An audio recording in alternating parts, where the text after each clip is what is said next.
Oh, exactly. I know. Yeah. I So know, you I guys know. are the bread, I'm the meat. Is that? Listen, we're the buns, you know, you're the sausage. It's you're the 2 scoops of vanilla on the So- on the brown like some- chocolate. That's some double go team action right there. Hey, let's do a reverse Oreo. Get in the middle, Ronnie. Yeah. With that said, Hey, they call- welcome to the Great Ideas, Great ideas Under the under the Fence. fence. This is the rhythm of the shrine. Great ideas under the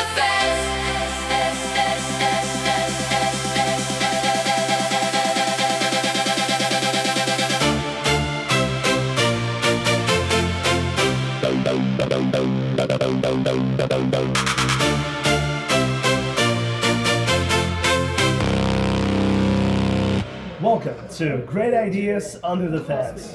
Ronnie, take it away. I am Region Membership Director for Region 2, and I am joined with Alexi Chuko. Region Director for Membership and Marketing. No, Membership, Marketing and Communications. There you go. See, you know why we always mess it up? Because 2 should go together, right? Yes, yes. 2 is better than 1. That's right. 2 is better than 1. And who are these gentlemen with us? Esteemed gentlemen. huh? Esteemed gentlemen. Yeah, and we use the term gentleman very loosely here, but you know, we have guys with 3 triple stars here, you know? So, what happened to your stars? No stars. No stars. All right.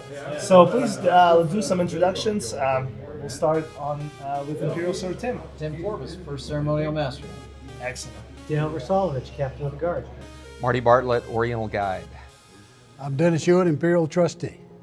Fantastic. Thank you for this introduction. I just have to give like major props to Imperial Sir Marty. You know, he had the best speech of the day, you know? The last one. The He last just one. said, hey, It's always you know, best all when it's great last. ideas happen in the hospitality room.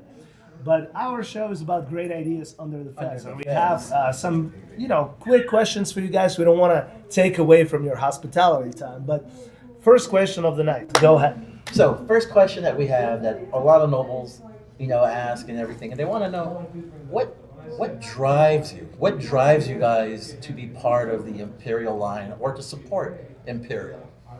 Well, it's got to be the membership and the kids. That's got to be it. It's the fellowship, the membership that you enjoy, and taking care of the kids all over the world. Nice. Dale. I hate to say it, almost ditto, because I wouldn't be where I was. I was a membership director, and I love making people happy with the kids and growing the fraternity. So it's that. So when I joined, or when I was running for the Imperial line, I said I wanted to accomplish 2 things. And it's still unclear whether I'll get there, but one was to have a balanced budget. I wanted a hospital system that would be self-sustaining and be balanced. We are there. That's the fact. Second was an increase in membership.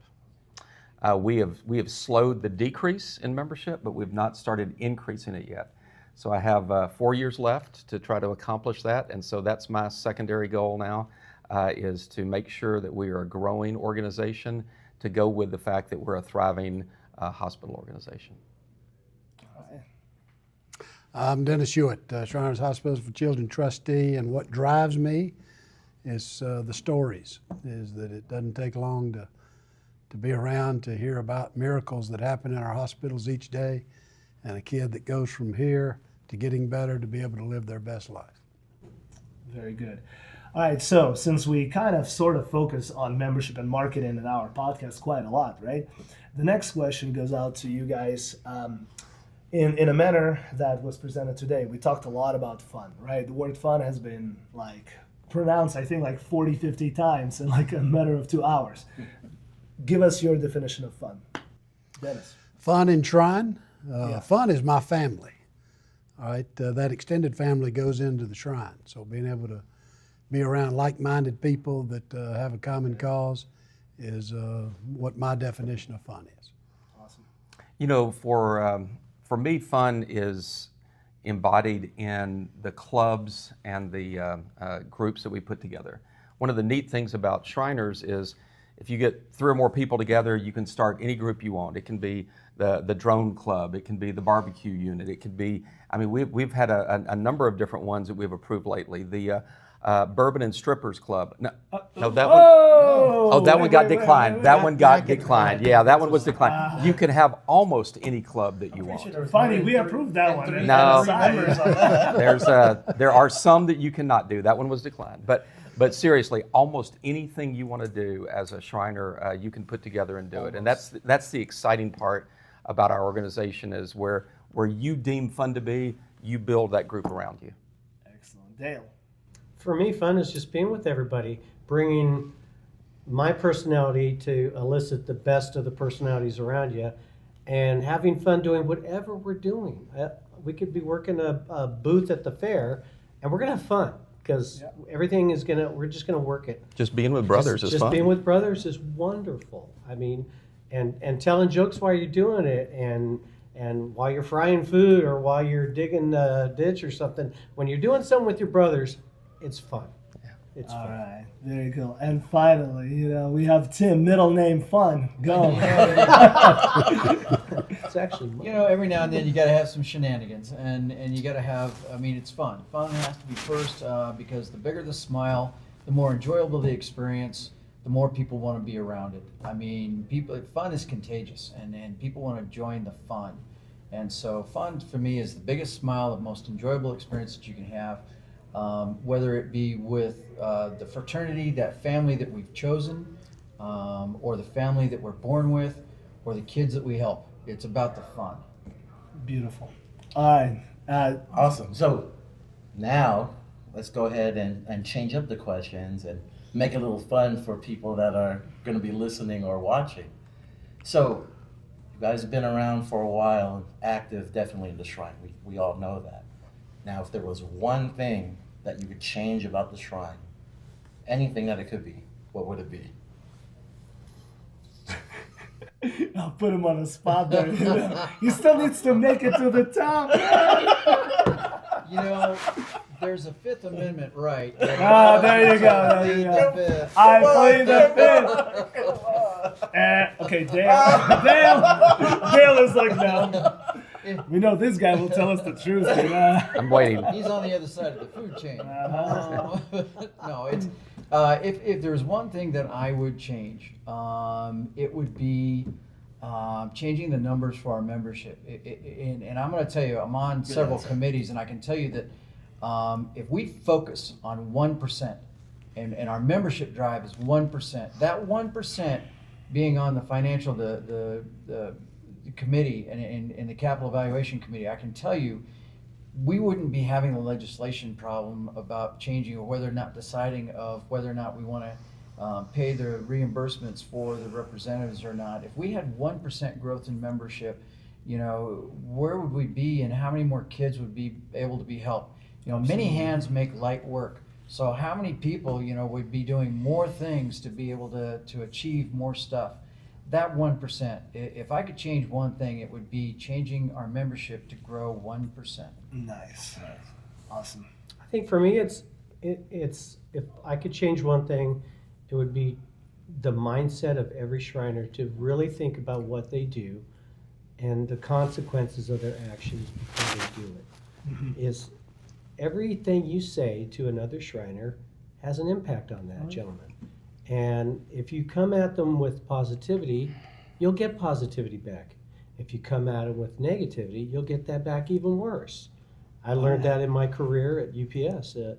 Being a positive, smiling, happy person is what people want to see. Yeah. And it goes for every Shriner at every temple. If you're Grumpy Gus, you're not helping your temple. But if you're that guy that everyone wants to hang out and be with, when you come in the room and the room lights up, everyone should work on that. Everyone. Everything affects membership, especially the negativity. So be positive and don't take fear or take counsel of the negative. I like it. Very good. Mine's very similar too.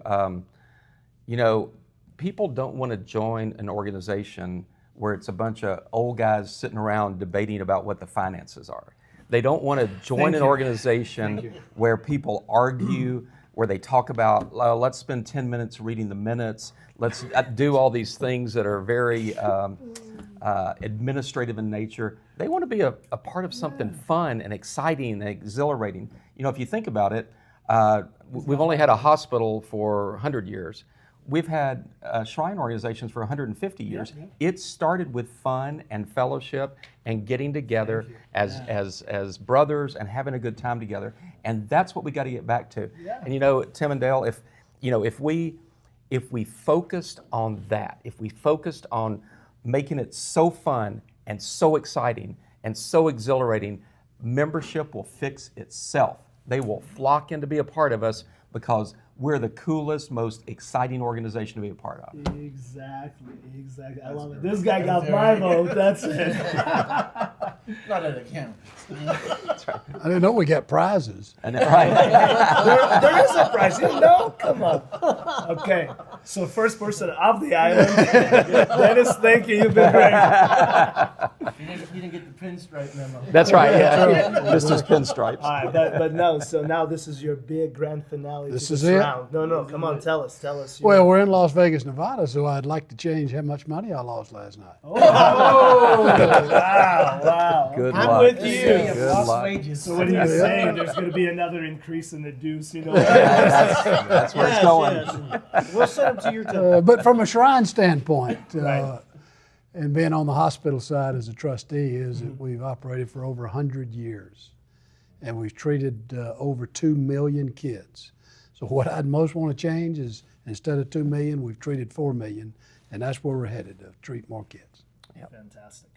So this is going to be the last question, because you know what? There's 3 rules to any good, successful endeavor, right? What is that? Be good, be short, be gone. All right? So Very true. the final round for you guys. It's something that you drill into us, that elevator speech, 30 seconds, We're going to make it more fun. Advanced levels, right? Okay. 10 seconds. Why should I join the Shriners? Go, Dennis. Because we do world-class health care to treat kids and make a difference in their lives so they can live their best life. Beautiful. Marty. We're the most fun, exciting organization that changes children's lives every day, and you should be a part of it. All right. Dale.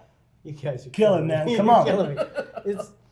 Everything I thought about Shrine was wrong when I was a Mason. It has been a world-changing life for me. I've had more fun as a Shriner, and I've learned about what we do with the kids to add to that. And when you put all the fun that we have, like he's been talking about, because there are fun times and there's work, but it's fun. But when you add to that, when you get a kid or their parents come up and thank you for what we've done for their family and that child, there's a hole in your heart you can't fill unless you give, and that's what Shriners is. It fills that hole in your heart. You don't know what 10 seconds is, do you? I know. I was gonna say this is the longest 10 seconds. Tim has been counting. He's like looking at one his finger, watch. 2. Right? But just because it was so beautiful, It was. Yeah. Put a tear in my eye. Yeah. Put flowers around it. So now, Tim, teach him how to be good, be short, and There be we go. gone out of here. Come on, do it. You want to join the Shrine because not any one certain thing in your life will ever impact your life and make you a better man, a better human being, and a better community involved individual that will brighten not only your life, your family's life, but kids all over the world. That's why you join the Shrine. Awesome, beautiful. We joined the Shrine because we get to watch the podcast called Great Ideas Under the Fez. That's right. Thank you, gentlemen. Thank you, Let's guys. go to the hospitality room. This is the rhythm of the Shrine. Great ideas under the Michael J. Fox, you are obviously, a well-known guy. People love you. They know you. What is your official title right now at the moment? Oh gosh, there's about 20 of them. As any good Shriner or Mason, got plenty to choose from. I think mostly though, I probably identify just as a noble. I like that. That's good. I do a lot of things and working with possibly another Imperial session, possibly coming to Reno, so I might be reviving that title.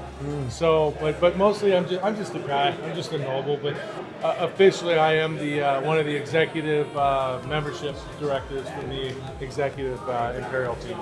Awesome. So, first question. We started with the whole Oreo shebang. What's your favorite dessert? Oh gosh, my favorite dessert, probably cheesecake. Nice. What flavor? Oh, just standard, man. Standard? You can't mess it up. Okay. You just gotta go standard. Caramel or caramel? I don't know. I don't know. Right? I mean, you know. Potato. Listen, you're paying, so she can do whatever you want. Oh! Look, Michael got Yeah. That's right. Shots fired. All right. Illustrious, your question. So my question is, I know that you've been in membership. I'm like, just got to know you this year, and I see that you're super motivated, and your motivation motivates me. Now, what really just irks you and really just like chaps your hide about membership? Well, and to make it positive, I'm going to say that our apathy needs to be addressed big time. We a lot of times will hide our apathy under the title of I'm just a volunteer. And we've got to have more ownership than that. We don't have the option to fail. A lot of times I tell the story, my son, I bought him a go-kart. He rips up and down the street all the time.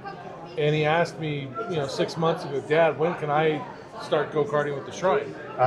And I said, well, you have to be 18 to join the Masonic Lodge. But inside in my heart, I was thinking, son, there may not be a shrine for you to go-kart in. So when it comes to Real talk here, yeah. when it comes to being frustrated or worried or concerned, or as you said, chapping my hide, we need to really address that we have an apathy problem. We've got to address that we have a membership problem, both Masonically and Shrine. And once we observe that we've got the problem, we need to work together to fix it. So that is where my passion is making sure that there is a parade for my son to go kart in. Excellent. So, something that actually caught my ear like a lot today, you brought up this term that I love to use personally. You said being a servant leader, right?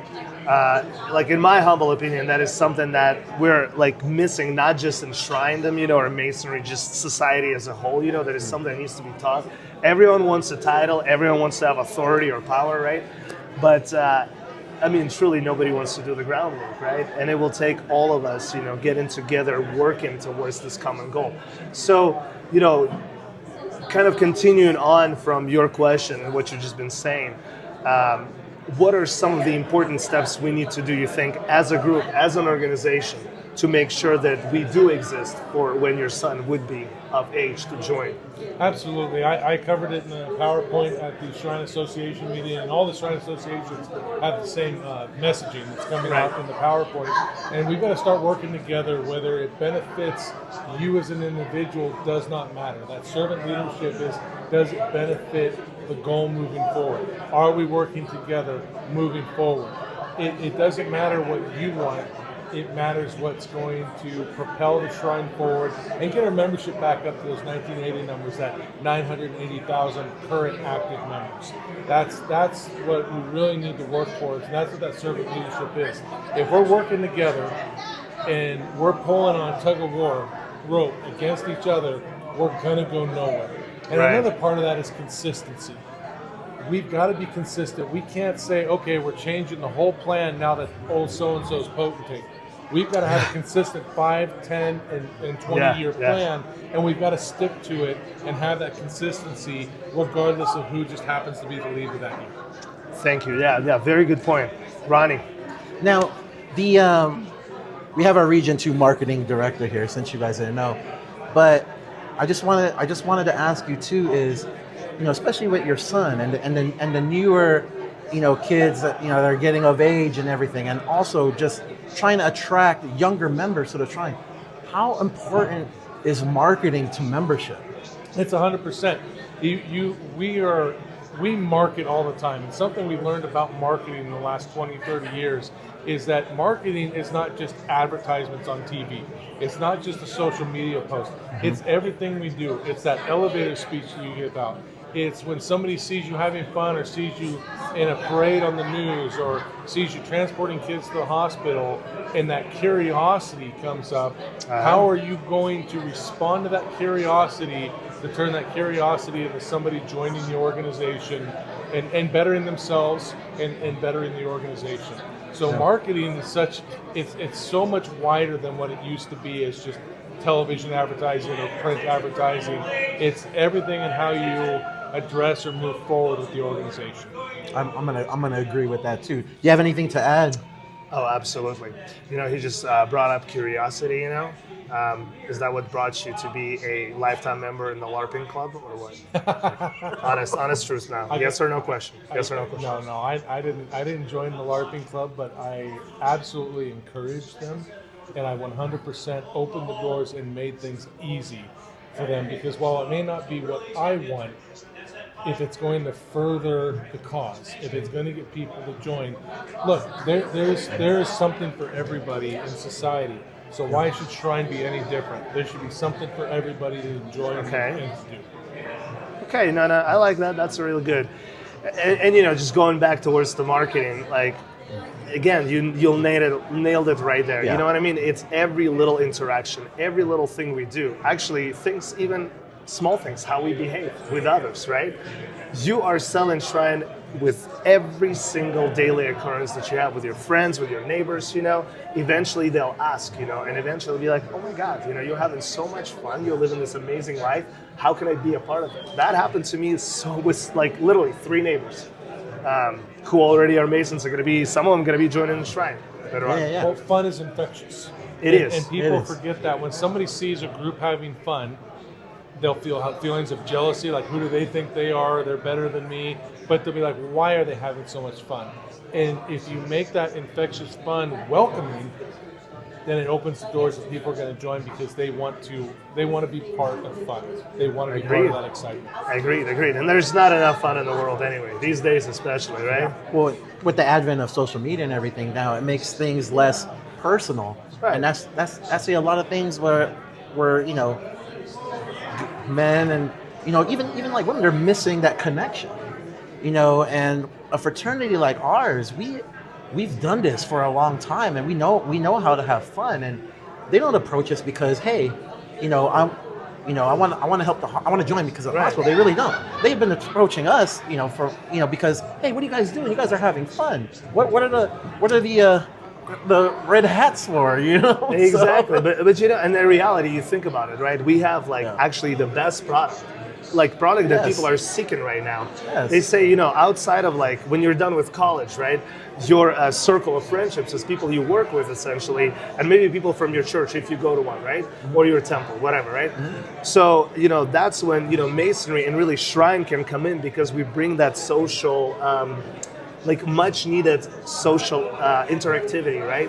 And truly, we bring in people from every single background. I mean, look at 3 of us standing here just right now, right? We have people from California, people from the hills of. The hills have eyes. I grew up in California. I defected to Nevada. So. Right. But I mean, people from all different backgrounds. I mean, I'm from Ukraine, right? I mean, who would have thought that 3 of us going to be standing in the same room together, having a good time, and actually, not just staying in the same room together, but traveling for so many years. I'm lucky to be here talking to Mike instead of in cuffs. And that's the craziest thing, right? We've done so many trips over the years. It's always fun. You walk in the room, you see Michael Fox, and you're like, hey, And that's part of the fraternal organization or the experience that a lot of people forget. I may go a year without seeing you. Then I run into you in Imperial session, all of a sudden and we're you just drinking. walk away. But that's definitely part of the experience that people don't understand, and the college fraternal experience is the same way. Right. Yes. So, Yes. So anyway, you want to stay young? You want to feel like you're back in college? Join the Shriners. Right? absolutely, and somebody made the comment that 40 years ago we used to do things like drive Harleys off the diving board into the swimming pool. Yeah. That kind of stuff still happens. It just doesn't get as advertised as much. See you at SDA 2026. Hashtag motorcycle pool. That's right. Hashtag section crew. And you know what? I mean, going back to a membership school that we had in Grapevine, Texas, somebody brought their bagpipes, and a bunch of us had stuff. We did an impromptu 1 a.m. shrine parade on the 6th floor, and it was one of those hotels where it's an open atrium, and so you could see all the. It's kind of like the Luxor, where you could see all the rooms. And we did a parade around the 6th floor for 20 minutes impromptu with the bagpipes. We were actually planning on getting go-karts. It's 5 a.m., right? Yeah. We were going to sneak up go-karts the next year to the 6th floor and do the same thing. It's endless, the kind of fun and what Matt Sturgeson would call shenanigans. It's endless what you can do with the shenanigans. So. The shenanigans and the travel, unmatched. Unmatched. And it's all marketing. Yes. It is membership and marketing, both, right? Hand in hand. It's a marriage. Like you do stuff like this, people see you, and then they become members. That's easy conversion. But you know what? I gotta ask this one question. I absolutely have to. Do it. Because this guy right here, he has wealth of stories. Some of them are perfect for our channel because we're not PG rated at all. We're like NC-17 channel. It's okay. Tell us the best, most memorable, funnest, shenaniganist story you can remember from your shrine life. It's not just a story, it's a movement. It's called the Go Team. Okay? And if you don't know, you need to find out. What happened is when I first got involved with Shrine, and actually involved, not just joined, but I got involved, I noticed things were stuffy. People were very uptight. It was very serious. And I said, I gotta break this up a little bit. So, like when you're out on the football field or in sports and you do a Go Team for your right? Well, I took the Go Team to another level with more of a cup action, kind of like Go Team. And it's okay to do it because you say Go Team, right? Yeah. I mean, Michael Jordan did it, right? And I started doing it, and all of a sudden people would look at me, and it got to a point where all you had to do was just say, "Hey, Go Team," and like 20 people in the audience would start laughing, right? And they get all stiff and serious. Hey. They got to put their hands on the back. I didn't get a Go Team. Go Team. The movement's gotten to a point where a lot of people know about it, and so like I did the virtual event last month, right? And there are questions coming in, and the marketing team from Imperial is sitting there, and all the comments are Go Team, Go Team. They're filtering all the questions, and I get back, and Amanda gets there, and she's laughing. I'm like, what? She goes, I swear, I must have got about 40 or 50 Go Team. Yeah, 20 of those was just me. Go Team, Go Team, Go Team. But here's the deal. You ask about the most memorable and the biggest shenanigans. It's funny. It puts a smile on people's face. It does. And you got people like Lynn up there in Region 4. He's from either North or South Dakota, and I'm sorry, Lynn, I forget, but all I got to do is walk up next to him at an event and be like, "Hey, Lynn," and he jumps. I don't even have to do it, right? Just the fear that the Go Team is coming is enough. So the Go Team is coming. The Go Team, and you know what? It's not the fact that I'm goosing somebody. It's the fact that it's something funny. It's something harmless. Well, there are certain people who don't think it's harmless, but when my son was 8 years old, he walked up to Imperial Sir Sturgeson and did a Go Team, and Matt turns around, he looks down, and my son goes, "Go Team," and he goes, "You must be Michael Jr." He goes, "Michael the Second. My dad's Michael Fox." He goes, Michael the Second, Michael the Second. And that was like, watch out for Michael the Second. That's right. Watch out. I think between that and then Imperial 24, when I had my tiki room, my hospitality room, it was a tiki room, and I may or may not have had my minor children bartending. That was quite so an experience. This part we'll have to cut, This was never said. Wait, is that legal in Nevada? Yeah. Perfect. That's it. He wasn't selling it. We're recording from Nevada. That's right. That's right. Sin City. That's right. It's the kids that count. We do it all for the kids, right? Yeah. Oh boy. No, but you know what? As crazy as it sounds, though, right? We're all laughing here. Guess which video will get more likes and more views? This one versus anything serious you'll put out there. And it's real. It's time that we start being real. Yeah. That we start being honest. And we start doing the fun stuff that got us to where we are. We got too serious. And again, back to the Go Team. We got too serious, and I'm just gonna take it down a couple notches, You know what I say to this, Ronnie? You ready? I'm ready. Go team! See you at the next episode of Great Ideas Under the Fence. #GoTeam. Awesome. Thanks, man.